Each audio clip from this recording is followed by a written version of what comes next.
ఓం నమో నారాయణాయ. వారాహి అమ్మకు నమస్కారం చేసుకుంటూ అమ్మవారి దయ, ఆమె చల్లని చూపులు మనందరిపై ఉండాలి అని మనస్ఫూర్తిగా కోరుకుంటూ ఈ రోజుటి వీడియో స్టార్ట్ చేస్తున్నాను ఫ్రెండ్స్. ఇక ఈరోజు వీడియోలో మనం చూడబోయేది ఏంటి అంటే, మనం ప్రతిరోజు వారాహి అమ్మవారిని ఎంతో ఇష్టంగా పూజిస్తున్నాం కదండి. అలాగే అమ్మవారికి ఇష్టమైన రోజులలో మనం చేసే పరిహారాలు, పూజలు, మంత్రాలు, ఏంజల్స్ నెంబర్సు, స్విచ్ వర్డ్స్ ఇలాంటివన్నీ కూడా చాలా బాగా అద్భుతమైన, ఆశ్చర్యకరమైనటువంటి మంచి మంచి ఫలితాన్ని మనకు అందిస్తూ ఉన్నాయి. అలాగే ఈరోజు పౌర్ణమి. ఈ పౌర్ణమి రోజు మనం చేయబోయే ఒక చిన్న పరిహారం గురించి తెలుసుకుందాం ఫ్రెండ్స్. పౌర్ణమి రాత్రి నిలుస్తుంది మనకు. రాత్రి నిలిచే ఈ పౌర్ణమి రోజున సాయంత్రం 6 గంటలు దాటిన తర్వాత, అంటే ఈ టైంలోనే ఈ వీడియో చూసిన వెంటనే కూడా ఇప్పుడు చెప్పిన విధంగా మీరు చేసినట్లయితే లక్ష్మీ కటాక్షం అనేది మీకు కలుగుతుంది.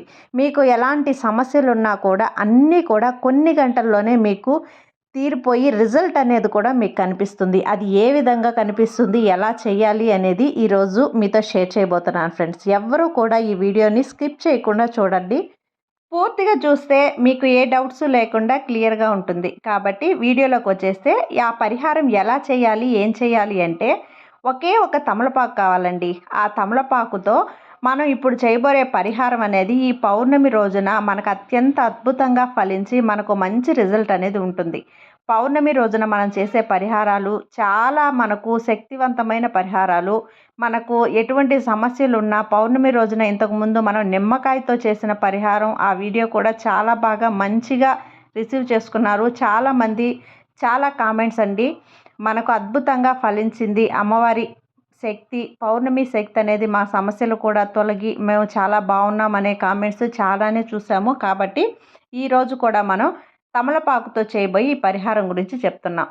ఒకే ఒక తమలపాకు అనేది తీసుకొని ఆ తమలపాకు పైన మనం ఏదైనా సరే మన కోరిక, మన విష్ లేదంటే మన సమస్య గురించి పాజిటివ్గా రాయాలన్నమాట. ఎలా రాయాలి అంటే, మన సమస్య తీరింది, ఒక బీజ మంత్రం చూపిస్తానండి. ఆ బీజ మంత్రం అనేది తమలపాకు పైన రాసి దాని కింద మన సమస్య అయితే సమస్య తీరింది, ఉద్యోగం కోసం వెతుకుతున్నట్లయితే ఉద్యోగం దొరికింది, మీ అమ్మాయి పెళ్లి కోసం అయితే మంచి పెళ్లి కుదిరింది, ఇప్పుడు మనకు అదృష్టమే కలిసి రావట్లేదు, మనం ఏది చేసినా కూడా వెనక్కి తిరుగుతుంది, నెగిటివ్గా వస్తుంది అనుకున్న వాళ్ళు మాకు అదృష్టం కలిసి వస్తుంది.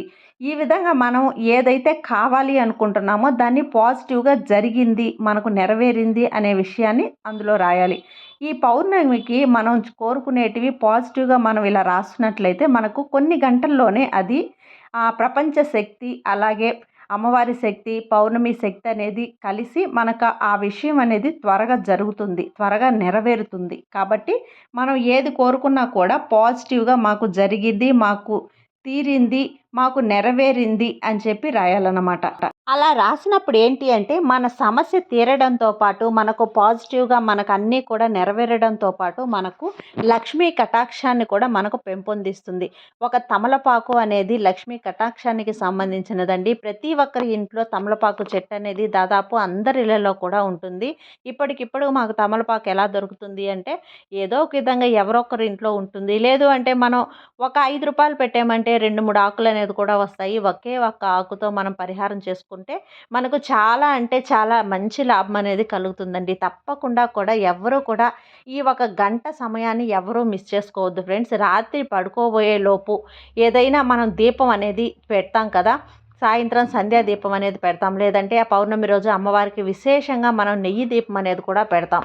అలా పెట్టిన ఈ దీపాన్ని ఇప్పుడు రాసిన ఈ విధంగా మనం రాసినటువంటి తమలపాకు మీద మనకు తొడియం అనేది చుంచేసి, ఆకు మీద రెడ్ కలర్ పెన్నుతో మనం కొంచెం రెడ్ కలర్ పెన్ను లేదు అనుకోండి, లేదు అంటే మీరు కొంచెం కుంకుమలో పన్నీర్ అనేది కలిపేసి ఒక ఇయర్ బడ్తో కూడా మీరు ఈ విధంగా రాసేయచ్చు. ఇలా రాసిన ఆకు మీద మనం ఏం చేయాలి అంటే, ఇప్పుడు మనం సాయంత్రం సంధ్యా దీపం పెడతాం కదా, ఆ దీపాన్ని అనేది ఆ దీపం కింద ఈ ఆకు అనేది పెట్టేసేయాలి.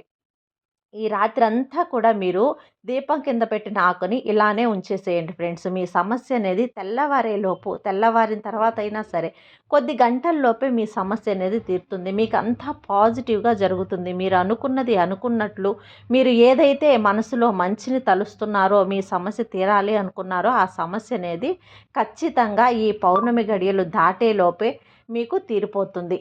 అలా దీపం కింద పెట్టిన ఈ ఆకుని తెల్లవారిన తర్వాత ఏం చేయాలి అంటే, దాన్ని వచ్చేసి మీరు మీ బీరువాలో కానీ, లేదంటే మీ దేవుడి గదిలో కానీ, మీ పర్సులో కానీ అలానే ఉంచేసుకోండి. అలా ఉంచిన తర్వాత కొద్ది రోజులకి వాడిపోతుంది. ఆ వాడిపోయిన ఆకుని ఏం చేస్తారు అంటే, ఒక క్యాండిల్‌లో కానీ కాల్చేయండి. లేదు అంటే మీరు సాంబ్రాణి ధూపంలో కూడా వేసేయొచ్చండి. మేము హాస్టల్స్‌లో ఉండేవాళ్ళమే, బయట ఉండేవాళ్ళమండి. మేము పూజ చేసుకోలేం కదా! ఇలా రాసిన ఈ ఆకుని ఏం చేయాలి అంటే, అలా రాసిన ఆకుని మీరు పౌచ్‌లో కానీ, పర్సులో కానీ, మీ బుక్స్‌లో కానీ, చదువుకు సంబంధించిందైతే లేదంటే బీరువాలో కానీ పెట్టుకోండి.